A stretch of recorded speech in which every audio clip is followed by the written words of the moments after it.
Hello, this is James, the Cricket Badger. Another edition of the Cricket Badger radio show podcast on its way to you right now. Each badger marks the track with its own scent.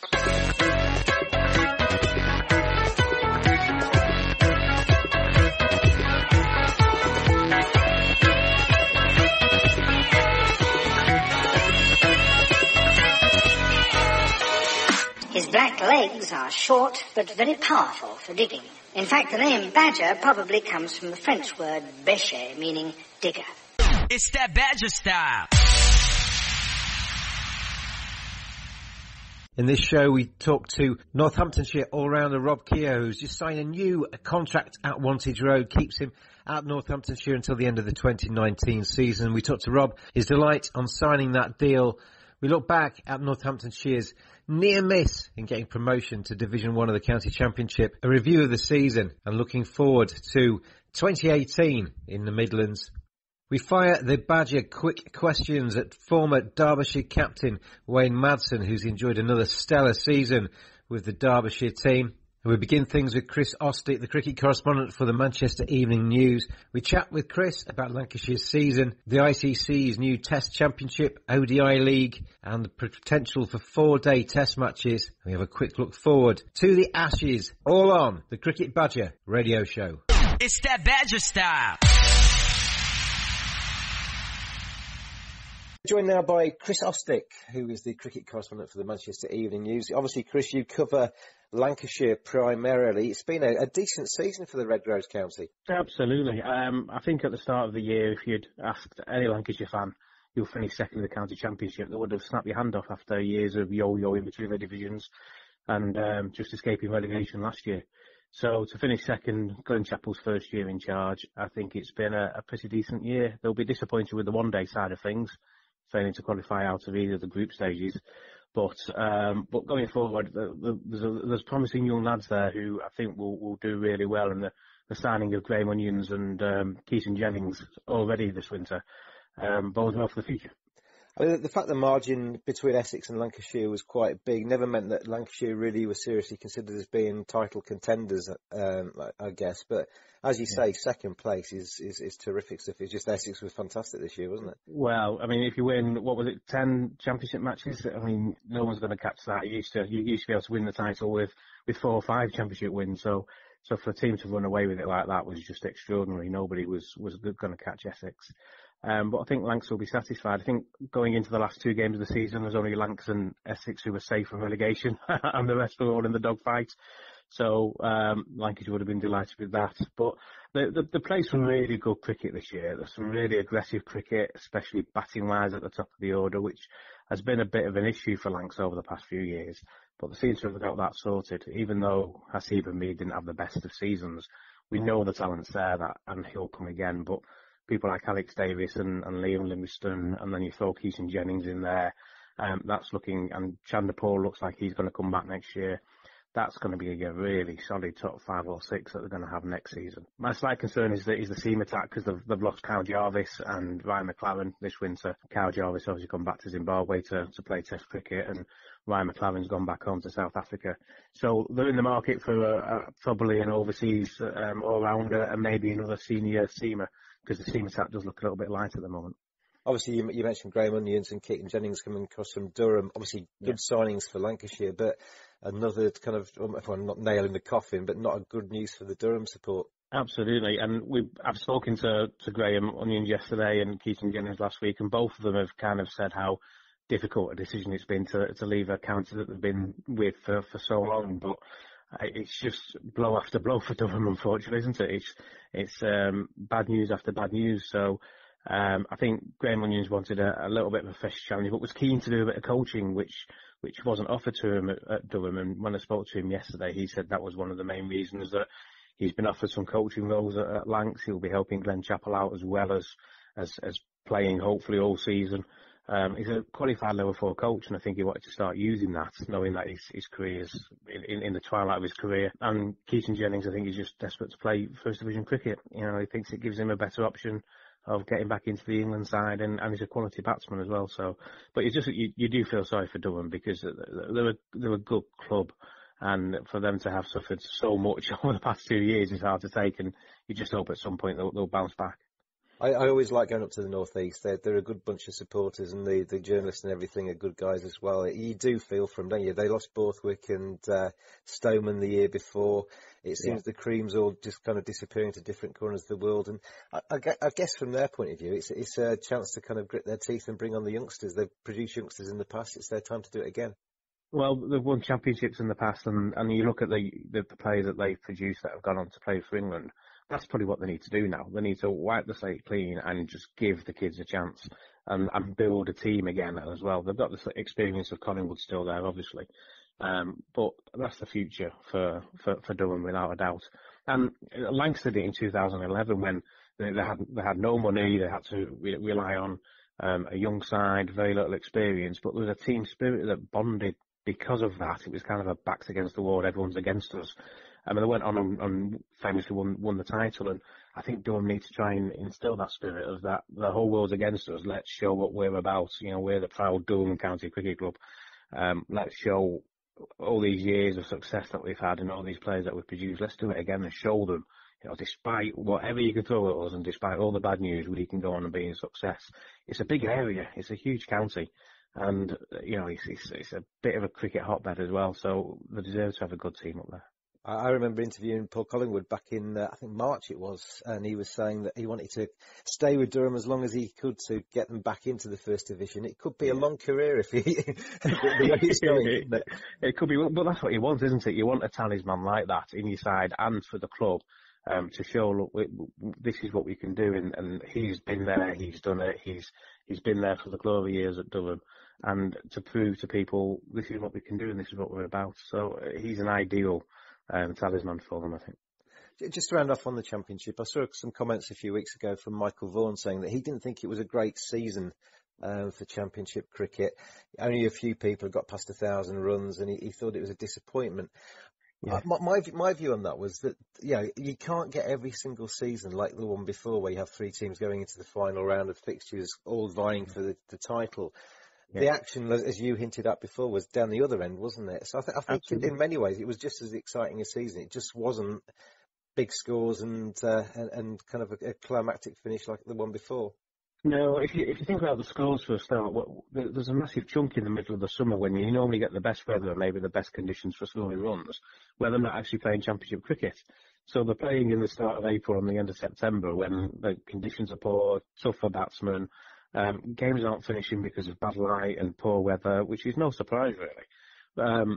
But just because there wasn't competitive at the top of the table, to have 6 out of the 8 teams still fighting against relegation with two games to go is brilliant for the competition. I don't think the coaches and the players enjoy it much because Glenn Chappell said afterwards, it's awful being a coach when you know that 2 of the 8 teams are going to go down. It's a real high-pressured situation. But it's great to have so many competitive games still going on up until the end of the season. Remember when they used to have just the one big division and there were so many dead rubber games that meant nothing.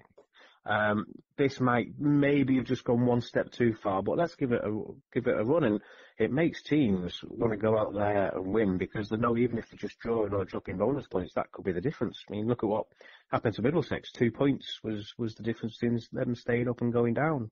And that news has come out this week that they're condemned to relegation. The ECB haven't rescued them. They're going to go down to Division 2. You mentioned Keaton Jennings wanting to play for Lancashire, to play Division 1 cricket. There is a big gulf now, in my opinion, between Division 1 and Division 2. England selectors are looking quite rightly at Division 1, valuing the runs and wickets there as more precious. Yeah, I mean, it is getting wider, I think, and I think something that's happening now that maybe didn't happen when it first split into 2 divisions is that there's people now looking at Division 2 and thinking that's where the less ability players are playing their trade. And counties are going to have to be careful of this. There's not much monetary difference, not like in football where if you get relegated then it's a massive financial issue. But just in terms of status of the county, you're getting clubs maybe a bit like Derbyshire, who are there, and Leicestershire who are there and just can't get out of that Division 2. And the players are looking at this now and thinking, well, I can't stay here much longer because if I do, then the selectors aren't going to be looking at me as a potential for England. And how often do you hear it on commentary on TV and radio? If it is a Division 2 player, and if they struggle at Test cricket to begin with, they throw up always play Division 2 cricket. It's a big step up from Division 2 to Test cricket. Well, it's not that big, because you look at some counties in that Division 2, and they're quite really strong at Notts, who had a close to an international Test bowling lineup for most of the season. So they're playing against top-class cricketers. But there is a stigma involved at the moment, and they've got to be careful that the ECB don't let that go too much and let counties start to dwindle at the back end where people aren't going to be interested in playing for them anymore. So that's a fine balance, I think, that they're going to have to try and strike at some point. We just seen we've talked about the county that you cover, Lancashire, signing 2 players. There does seem to be the winter months. We do seem to see more transfers, in want of a better phrase, because people do want to play Division 1 cricket, and there is that consciousness, isn't there, that if you're getting runs in Division 2, you're not seen as being a serious player, so you need to go and play for a county that's in Division 1.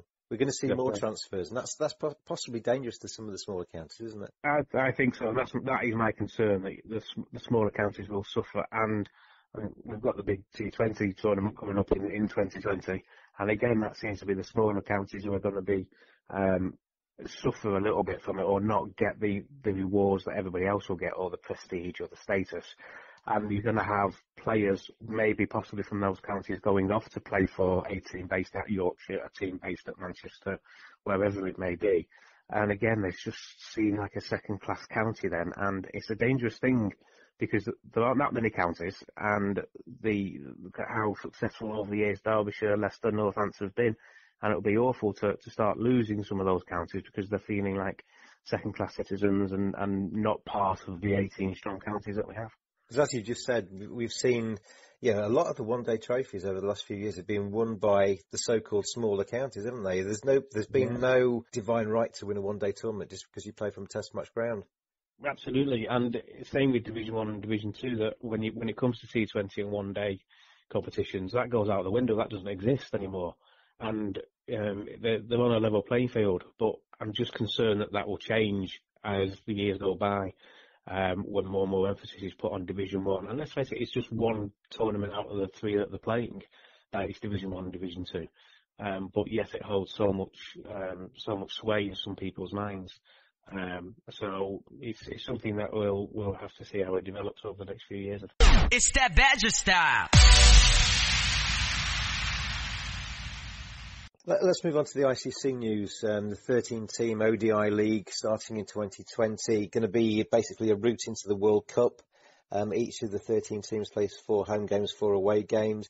There's also going to be a 9-team Test Championship, 6 series being played over 2 years, with a final being played probably at Lords in June 2021. To me, that's a good thing. A lot of Test rubbers are fairly dead rubbers. You see small crowds. ICC are looking at all sorts of different ways of trying to rejuvenate international cricket, particularly in the Test arena. To me, this gives it more focus, Chris. Would you agree with that?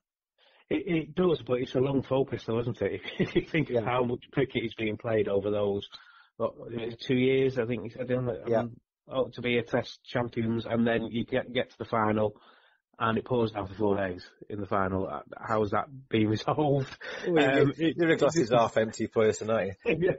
Well, I can be, especially when cricket's concerned, because I think sometimes cricket shoots itself in the foot in trying not to get cricket played. But to have a big showdown after so much Test cricket to be played and a one-off game in the final, and that gets rained off, it just, I don't know, I suppose it's set up to fail in my eyes in that respect. It might be brilliant, it might be wonderful. I just wonder if the public will be able to keep track of where everything is in all these different tournaments. Where do England stand in the championship, and if they beat Bangladesh, where will they go, and would that overtake beating Australia in the Ashes? And I just think it sometimes gets a bit too complicated. Yeah. I think we're in it's a difficult situation, because here in England, Test cricket is still quite popular. They get big crowds, but you watch TV and you watch series elsewhere, and there's nobody there. And the fact that it becomes a Test championship, is that going to actually change that? I'm not sure it is. I just think that Test cricket, I love Test cricket, I think it's fantastic, but there's too much other cricket entertainment out there that people will flock to compared to Test cricket. And I speak to people who aren't cricket fans, and you say Test cricket's brilliant. Look at the skills involved. Look at the battle between two teams, and they'll say, yeah, but you can go 4 or 5 days and get a draw. Yeah. It's just too long. People lose track of what's going on if they're not cricket fans, and I don't think there's enough cricket fans, unfortunately, around the world interested in Test cricket to make even a World Test Championship, a Test Championship, interesting to most people, apart from the cricket fanatics, which you've got anyway. Those people who are interested in cricket will be going anyway. So, unfortunately, the new audience is not going to be Test cricket. It's not even one-day cricket anymore. We all know it's T20. And the introduction of a championship, which just to me sounds really convoluted, I don't think is going to make much difference. Fair enough, give it a try, see what happens, because they need to try something. But I'm not sure there's going to be any, this is a sad thing, I'm not sure there's going to be any answer in the long term to save Test cricket as we used to know it. And you look at the attendances here for certain series, and surely at some point marketing people will be saying, really, we don't really want a series against Bangladesh because none of the counties want to hold it because we'll lose money, and nobody's going to watch it. So I don't know what the solution is. This could be it. Let's give it a go. But I'm not sure whether there actually is a solution to the Test cricket problem, unfortunately. There's 2 points that come from what you've just said, I think. There's one is Fred Smith, who lives in Manchester, that buys his 1 day's Test cricket in a year. Wouldn't give 2 hoops whether England are number 5 or number 2 in the rankings. He just wants to go and have his 5 pints and have a good day in the sunshine. Yeah, that's what drives a lot of people to go and buy their Test match tickets in England. The other thing is that the way these leagues are structured, the ODI leagues you play 4 home, 4 away. In the Test Championship you play 6 series over 2 years, 3 home, 3 away. They're not playing the same teams, and they're not playing the same. England are probably going to try and play Australia twice. Yeah, absolutely. Bangladesh will probably play New Zealand and Pakistan. So Bangladesh have got easier fixtures in that scenario. So you're not finding out who's the best. You're convoluting a league for the sake of convoluting a league, aren't you? Absolutely. And it's same with the Test rankings at the moment. It changes on a after series by series basis, and it depends on who you're playing and how many. I mean, the fact that you're playing people over a 2 Test series or sometimes a 5 Test series. Well, that can't be right. And I think especially in this country, we like formulaic, like the football tables. You play your home and away, and then the team with the most points wins. And that's why there's a bit of an outcry in county championship cricket that you can't have odd games. You've got to play each other twice, home and away, to make it so you get an honest champion. And that point is even more valid in Test cricket, where there's such a difference between the abilities of some of the sides. That if you're playing the weaker sides twice and England are playing the Australia twice, then it's just not going to be a fair outcome. How can you crown yourself world champions when you've not been up against the best teams in the world? It just seems bizarre. And you could potentially have your 3 away series might be in, I don't know, Sri Lanka, India, and somewhere else where draws are far more likely than in Australia and England. It's one of those situations where it just doesn't seem to be. It's been thought through. There's been a lot of people out there saying it. But there seems to be a lot wrong with it already, and we haven't even started it yet. Not even started, and there'll be issues as you go along, and there'll be series that might not be able to go ahead because we all know the politics involved in some cricket boards, etc. So there could be things like that not going ahead. All sorts could happen, and that just null and voids the whole competition, which is just such a long-winded competition to even think about how to structure it and how to pave the way even to become the World Test Championships. And then what happens then? You have a final and you're crowned World Test Championships, and then we start all over again. and it's just, I think there isn't an easy solution. Give it a go. Let's see what happens. Gauge the public reaction. But I remember last year, I think it was last year, that the Super Series that was introduced, that they added the points up from the Test Series, the 1 Day Series and the T20 Series, and they had one overall winner. Was it Pakistan last year? And by the end of it, nobody had a clue whether India or England or Pakistan had won this Super Series. It's been dropped straight away. you just asked me the question there, Chris. Was it England or Pakistan? And I can't remember. So that answers your question, isn't it?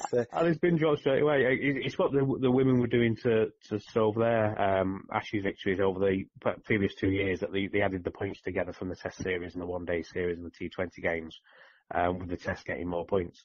But that is conveniently just been completely dropped for the men's series this year because it just didn't work and people weren't interested. They're interested in the series, who's going to win this Test series, and then they're interested in the one-dayers. They might not even be interested in who wins the series in ODIs. They're there as individual matches, I think, the ODIs. Yeah, exactly. And same with the T20. You're interested in the game that you go and see, aren't you? Exactly, absolutely. And the Test series is slightly different. But I think you summed it up right. Most people who go to watch cricket now go to 1 or 2 days of Test cricket a year, or the ODI at your local ground, have a few beers and enjoy the day. And then after that, they'll walk away from it and not even bother to see who's won the series. And that's unfortunately the way that we're going. And it's only going to get worse in terms of people who are coming to Test cricket to watch the whole Test. They're there just for a day out. And I think cricket clubs, especially Lancashire, for instance, know this, and they're trying to make the day as great a day out as possible, and marketing cricket now as this is a great day out, as opposed to you coming here to watch a full 5-day sporting event. It's just a great day out, and I think that's the way it's going to go. And however many World Championships you try and devise, we've been down this route before, I just don't think it'll work. But hey, let's give it a go, because we've got to try something. Well, if you tune into this Cricket Badger Radio Show podcast for joys and positivity, we've been a bit negative so far. Because Lancastrian, so there you go. and to be honest, I'm going to continue to be negative, because one of the other things the ICC brought in was the chance for some of probably the smaller countries to play 4-day Test cricket. Yeah. To me, I can see why they're doing it, because people's attention spans are getting shorter, and 4 days is a bit more bite-sized. We don't get many tests going to the 5th day anymore, because a lot of people play Test cricket like 1-day cricket, and they're desperate to get the game over with, rather than actually realise that there's actually 5 days at their disposal. But the one thing to me with 4-day Test cricket is what happens if there's a day's lost to rain. That then you've got at least with 5 days, you've got the day in reserve there waiting for you if you need it. Yeah. And the other thing is that the bowlers' over rates are getting so much slower. Yeah, when you only have to go back a few decades, and bowlers were bowling almost 20 overs an hour. Now over rates are down to kind of like 12 or 13 in some Test matches. How long is it going to take to play the extra overs in the day? People's attention spans are getting shorter. But you're going to have to sit there for about 11 hours to watch your day's cricket, aren't you? And that's why I was mentioning before about cricket shooting itself in the foot. I mean, the amount of breaks that players take, it's just so frustrating. And then you go off a bad light, and then you come back on again, and they're playing slower. You just get on with it. Bumble says it, doesn't it? Get on with the game, and that's what you want. You're there to be entertained for the day, and you don't want to be seeing people taking breaks, going down the wicket after every delivery and touching gloves. Just get on with it. How long does it take to get it over bowled? And it just drives me mad, and it will drive other people mad as well. That's why people will be turning off from Test cricket. So I think the 4 days thing is inevitable. But as you pointed out, I like having the 5th day because and treat it as a reserve day. The counties only sell the tickets for the first 4 days of a Test match anyway. And then it will cost them money to host the 5th day, to bring in stewards for what will be a sparse crowd. Apart from the days when you have the Ashes Test at Old Trafford on the 5th day when they're queuing around the block to get in, but that's completely out of the ordinary. That doesn't happen now. So I think 4-day cricket is inevitable. It also frees up the calendar a little bit more for, who knows, maybe 10 more T20 games to be fitted in. But it's inevitable. And the game has changed, though, hasn't it? As you mentioned, that people are playing Test cricket now like one-day internationals at times, in terms of the attacking batting that you see, and it's fantastic to watch and great entertainment. But they just need to speed it up in terms of in between overs, in between deliveries, and make it a bit more, even more entertaining for fans. But it's going to happen. 4-day cricket, 4-day Test cricket's going to happen without a doubt. It's that Badger style. We'll finish with the Ashes. England have named their squad. They're heading off down under very, very soon. The series starts in November. Everybody's writing off England after the Ben Stokes debacle. 5-0 have been muted, I've heard. Australia are going to absolutely cane England. I look at it a completely different way, Chris. I don't know if you agree with me, but I've looked at England's squad. People have written that off, said it's the worst one to go down under for a century or so. I think there's some very, very good players in that squad. And you look at, I mean, we've already kind of said that there's things wrong with Test rankings. In England, they're third, and Australia fifth. But Australia are fifth for a reason, because they've not been dominant over the last 18 months. I think England have a chance. Yeah, maybe having been so negative throughout both this podcast, I'm going to be really positive now. I think we're going to win the Ashes. and I think you're right. I think the squad's stronger than most people give credit for, and there's some really talented players in that squad. The spin department does concern me a little bit, but, you know, Mo and Ali keeps on producing the goods, doesn't he? That's the thing. So I think we've got a really, really good chance. I think Root's going to be tested more than has ever been tested before, both on and off the field. But so far, he's shown the temperament to be able to cope with that. The Stokes thing is just a major blow, because he's in the form of his life, and if they are without him, then that is a major blow. But a blow that I think they could pull together and unite behind, to show that, you know, we are more than just one player. I think we've got. You can't take him, can you, Chris? On the basis of what I've seen, you can't take Ben Stokes. No, whatever happens, I mean, we don't know what's happened with criminal proceedings.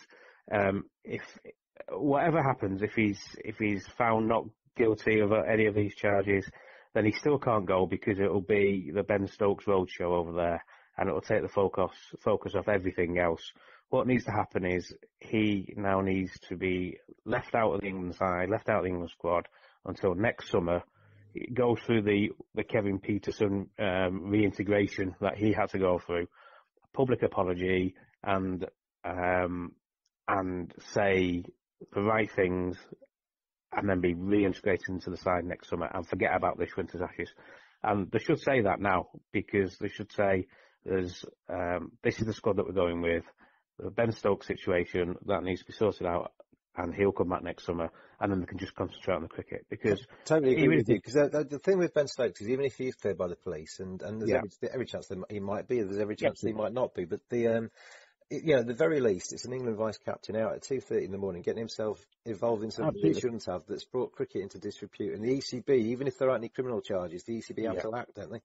Absolutely, without a doubt. And there might be a little bit of a culture in that side that, you know, this is a message from the ECB. Look, you're playing for England. You don't do this. You're not out at 2 or 3 o'clock in the morning. You're grown adults. You shouldn't need a curfew, which is right. You're professional sportsmen. You don't need a curfew. You need to look after yourself. And if you don't, and if you don't represent England in the right way, then that's it. You're going to be punished by not playing for England in the biggest series that you can play in. So he can't go, and England just have to get on with it and use it as a unifying force.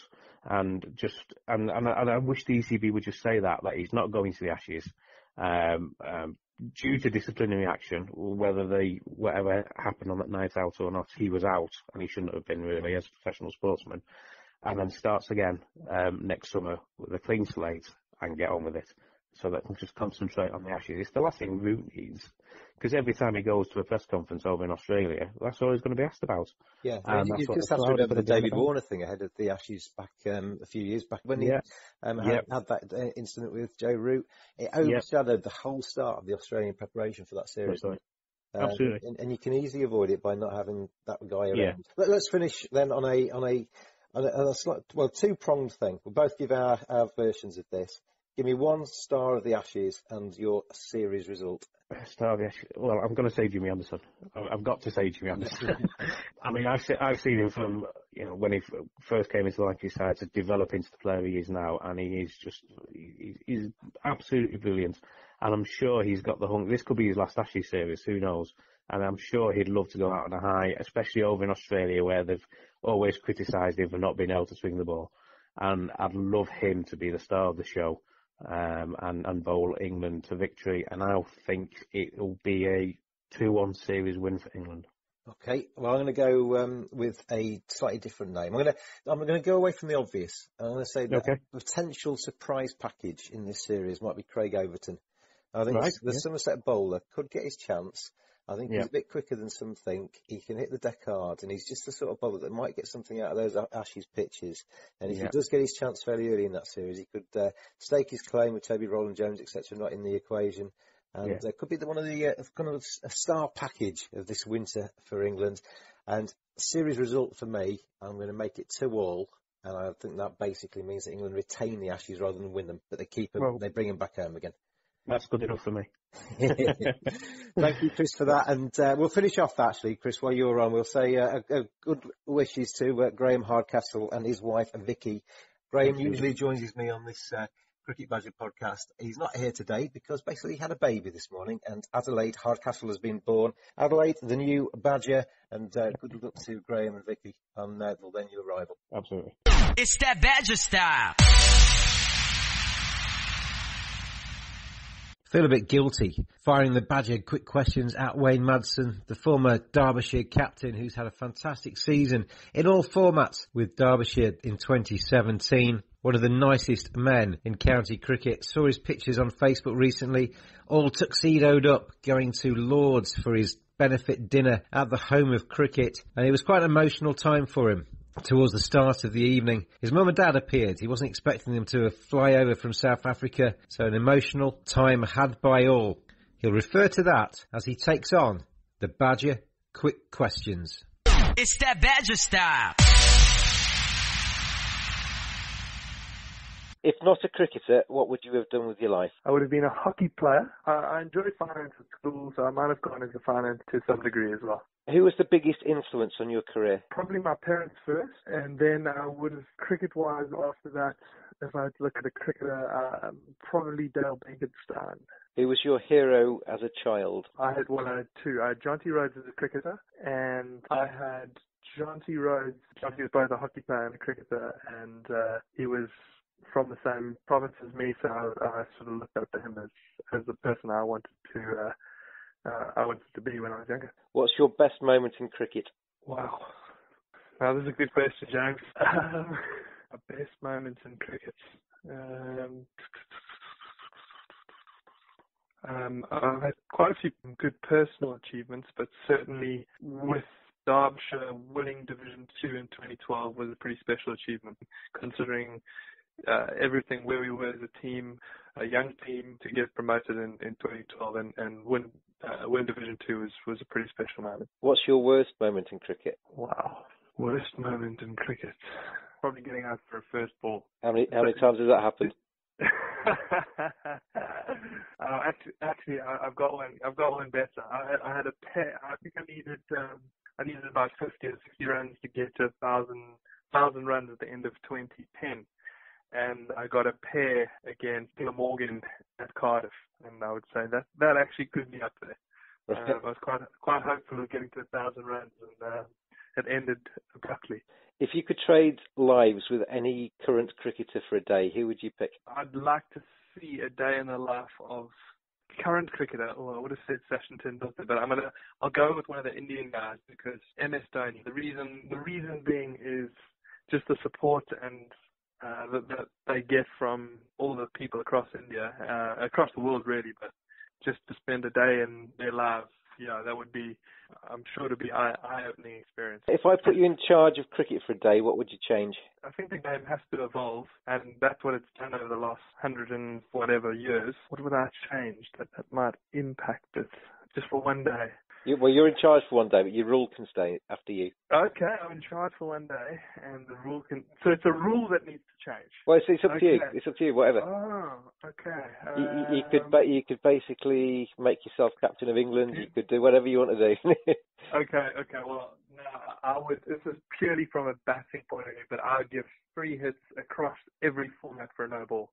No balls are pet hate when I'm captain, when I'm bowling, or when I'm batting as a bonus. But when I'm playing the game, I really despise no balls. So a free hit for no balls across every format, even in Test cricket, red ball cricket.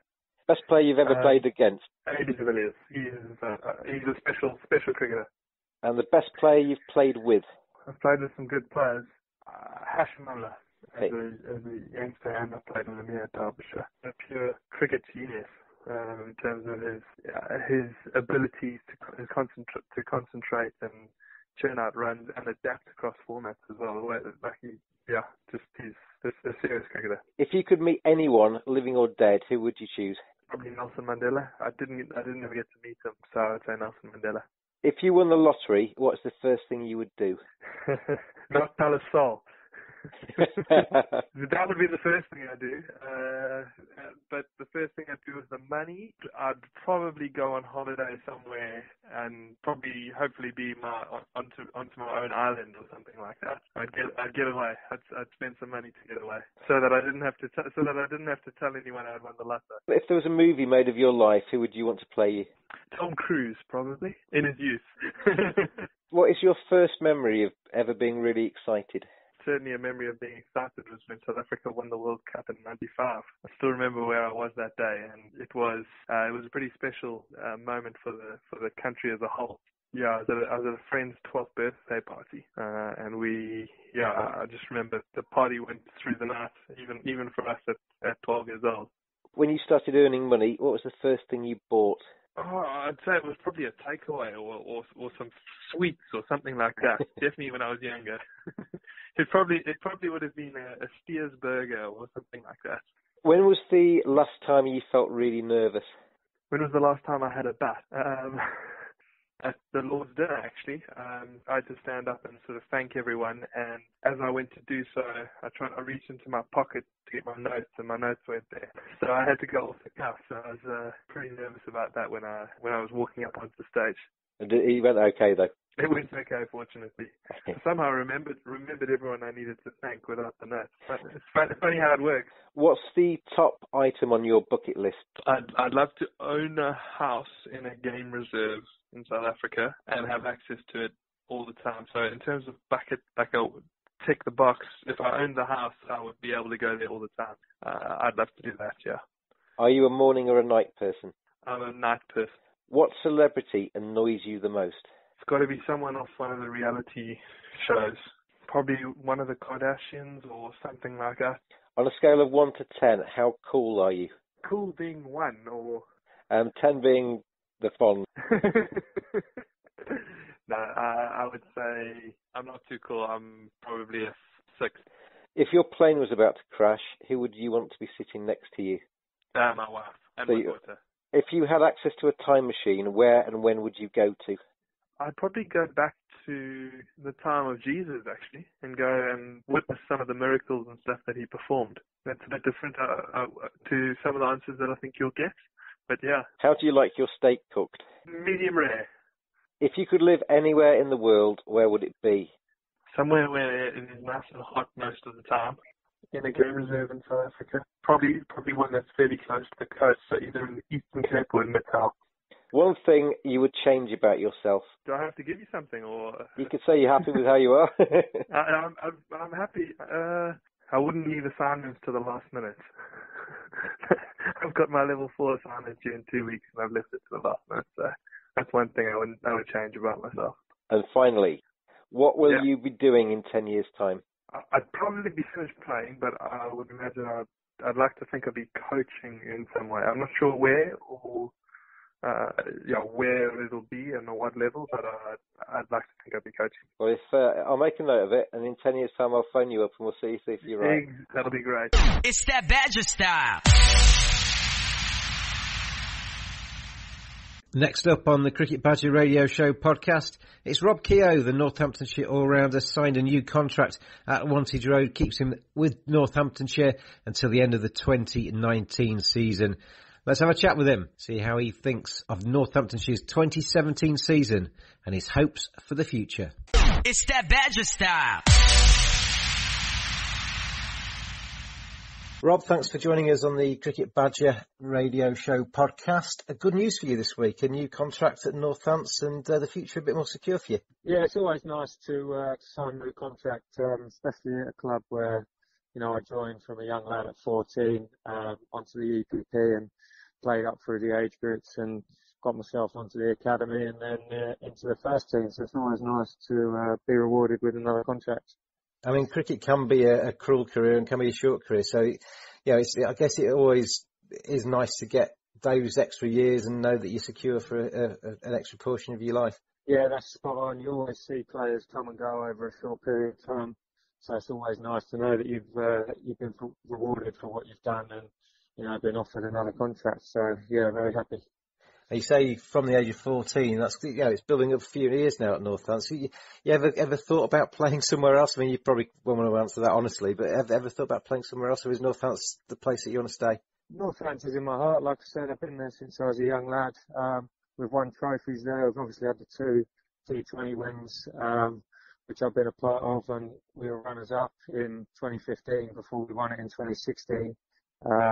We also got promoted not long ago, and probably should have been promoted this year if it wasn't for overrate. So it's a club that's moving forward, a club that wants success, and I think they've shown that with the people we've brought in, the likes of Josh Cobb. He's obviously had success in T20 around the world and at Leicester. So, we're showing that we're a club that wants to move forward and wants to win trophies. I was going to ask you about that championship. So near, but yet so far, wasn't it? It's always people are increasingly talking about the first division being the place to be. You were very, very close to getting promoted. Yeah, desperately close. I mean, we missed out by 5 points, and we got deducted by 5 points. So there's no one else to blame but ourselves. We knew at the end of that game that could potentially come back and haunt us, and it did. Like I said, no one else to blame. We were slow in the field, and that's what overrates are there for. And if you're behind, you get deducted points, and that's what happened. Is that something you talk about, or is that something you use as motivation now to kind of right the wrongs and sort that out next year? Oh, definitely. We spoke about it after the game at Trent Bridge, how we're going to be better, because we've always been fairly fine and, cutting it close to time. But when something like that happens, I mean, -5 is a lot to be behind by. So we've had a long chat. We've worked out where we think we've gone wrong, and we proved in the last couple of games in this season that we can actually keep up with overrate, and we ended up +2 in the last couple of games. So it's not always easy when things aren't going your way. I mean, Ricky Vessel's played an unbelievable innings on a pretty tough pitch to bat on. He was smacking it everywhere, and when you've got a batsman like him hitting it to all parts, and then you've got the batter at the other end who you want to bowl at, you're constantly moving fields, you're constantly talking to the bowlers, so it can be tough, but the rules are there, and we've got to be better at that. You've got Middlesex and Warwickshire relegated from Division 1 this year, joining you in Division 2 in 2018. They're going to be pretty confident they can bounce straight back again. You're going to try and stop them doing that. It's going to be a tough task, isn't it? Yeah, of course. I mean, you look at Notts. They came down last year and only just went back up again. If it wasn't for us missing out on those points, it probably would have been us gone up and Notts had another year in Div 2. So, teams are getting stronger. There was a lot of competition up until the last couple of games with us, Worcester, Notts, and Sussex and Kent at one point were all in the mix. So, it only takes a little bit of momentum in that competition, and it's not as easy as it sounds in Div 2. I mean, the pitches tend to be a little bit more sporting, a little bit more in it for the bowlers. So, it's not as easy as people make out, and I'm still will look forward to hopefully heading to Lords and Edgbaston. I've seen quite a few people just saying recently that there's a big, or the gulf between Division 1 and Division 2 is widening in terms of standard. Would you see that yourself? I think it obviously is better in Div 1. I think it's fairly different in terms of, I always found the season I had in Div 1, I found that the pitches were better. Yeah. But the bowlers were consistently better, and there's more batting. Whereas Div 2, you might get a little bit more of a release with the bowlers, and you might find that the tail is a bit longer, but the pitches aren't as good to bat on, and it brings the bowlers more into play. So, it's one of those. Having played in both, I can see why people say Div 1's, stronger. But there's also a challenge for those guys to come down to Div 2 and come to places like Northampton, Leicester, Derby, where, it can nip around. And, you can't always be in the batter's favour. So, we'll try our best to try and get promoted again next year, and, hopefully we can keep the eye on the overrate. As opposed to the Championship, which was obviously a good season, the one day stuff, as you said, you've won silverware in the past, you got close in the past. Not so much this year. Were you disappointed with the one day arena? Oh yeah, definitely disappointed. We were eyeing up both of those trophies for at least quarterfinals. After the year we had in 2016 where we won the tournament, and unfortunately got knocked out in the quarters against Kumar Sangakkara's brilliant 100. So it was tough time of year for us. We relied quite heavily on spin last year in the 50 over comp. Graham White obviously was standout, won the MVP in the competition. We had a lot of injuries. Rory Kronenveld missed most of that. Richard Levy, they're crucial one-day players for us, and it's always hard when people in and out of the side. We just didn't really get moving, to be honest. Well, when you look at the England setup at the moment, they're obviously on the verge of heading off to Australia for the Ashes and all that kind of stuff. As a player, when the season finishes, do you switch off, or will you be paying a lot of attention to that? I pay a little bit of attention. It's hard when it's over in Australia. It's obviously with the time zones and stuff. I paid heavily attention to Ducky last year in Bangladesh and India. I was constantly flicking over, wishing him all the best, and I'll be wishing him all the best in his trip to Oz with the Lions. So, he's potentially one or two injuries away. He might get himself a go in the Ashes, which will be great for him. I spoke to him out in Abu Dhabi in March when he was out there with the MCC, and he was, looking ahead to trying to get back into that England setup. But I mean, he's a cracking little player, isn't he? And you'd kind of watch him playing Championship cricket, and he rules the roost. But it shows there is a big step up for even the likes of him to international cricket. Yeah, I mean, he was pretty unlucky with where he went on his first test. Yeah. Bangladesh and India they're not the nicest places to go and make your debut. Very, very rarely do you in England face spin, opening, bowling or first change and it going sideways. So, especially, in Div 2 where we've been playing on green tops where it's been zooming around, and you probably don't face it at all in the innings, let alone first change. So I felt a little bit sorry for him. I thought he might have maybe had a go back here instead of some of the other guys, but the selectors had to do their job. They decided who they were going to pick. He obviously struggled at the beginning of the year over here then, but he came back strong, scored some big hundreds and showed everyone that he is class, and everyone can have bad patches and he can pull it back.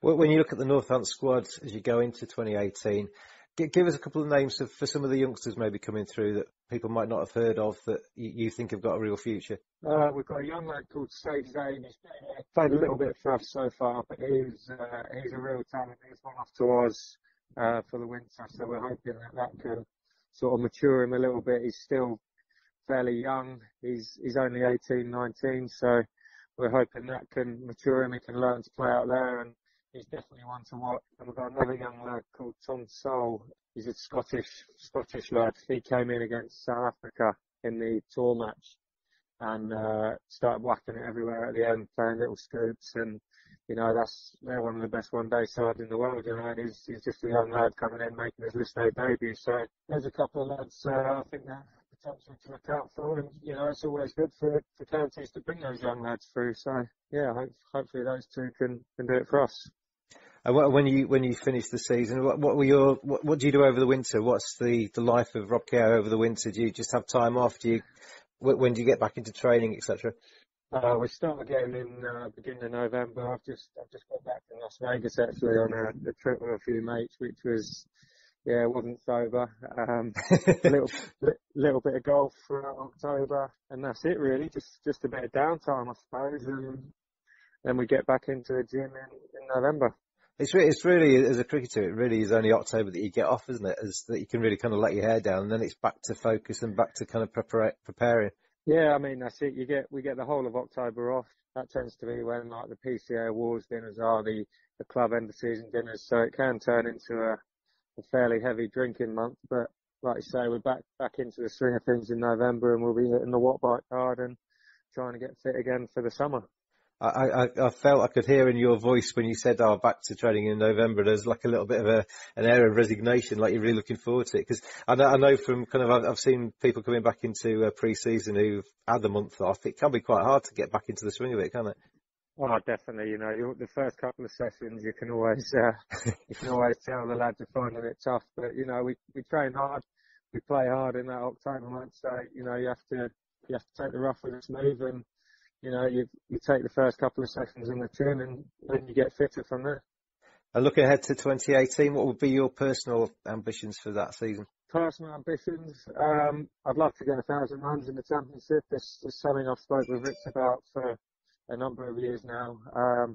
I've narrowly missed out on a couple of years, so that'll be my main one for the championship. And then I'd love to see us win another trophy in the white ball. Finals day is a great day. I've been lucky enough to been to 3, so if we can get there again and hopefully win another trophy or hopefully get a Lord's final, that'll be fantastic. Div 1 obviously is every year we have the goal of trying to get promoted. We feel like we're good enough to get promoted, so we just need to put that onto the pitch.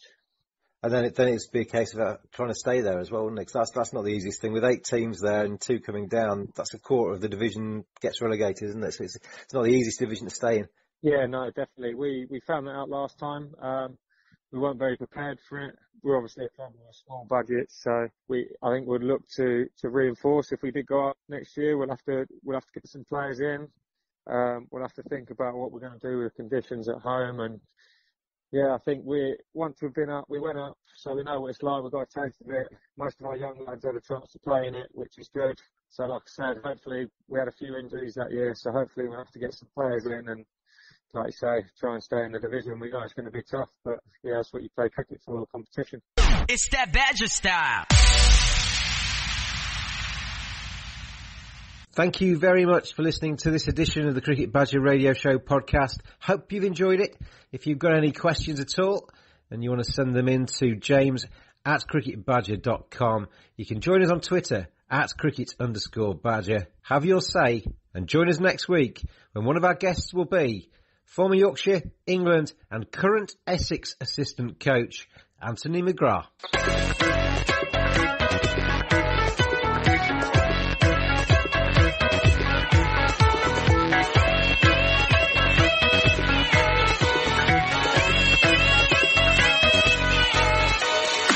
It's that Badger style.